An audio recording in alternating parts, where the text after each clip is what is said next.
Size danışım bir neferden adı saytta yazılıp gidadı. Komşular, dostlar çağırır vidoş deyirler bu da oldu meyxanacı. Yazır özü üçün, ozur özü üçün, oxuyur qulaq asan da özü. Mətnə baxırsan qafiyə yox, ahəng yox, amma kefti yerində hər sözündə gülüşür.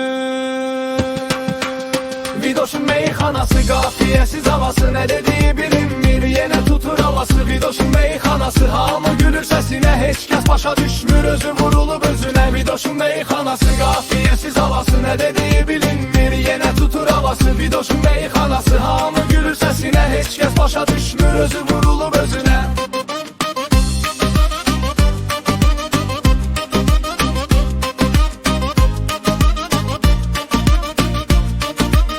Misralar qaçır, sözlər dala düşür, bir sağa gedir, bir sola çıxır.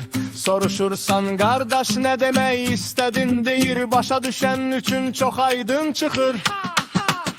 Qafiyə axtarırsan, gözün yollarda qalır, səbrin gedir, üzündə sual işarələri. Oysa ekrana baxıb özü özünə, bu dəfə lap aldım hamının zövqünü deyir. Vidoşun meyxanası, qafiyəsiz havası, nə dediyi bilinmir, yenə tutur havası. Vidoşun meyxanası, hamı gülür səsinə, heç kəs başa düşmür, özü vurulub özünə. Vidoşun meyxanası, qafiyəsiz havası, nə dediyi bilinmir, yenə tutur havası. Vidoşun meyxanası, hamı gülür səsinə, heç kəs başa düşmür, özü vurulub özünə.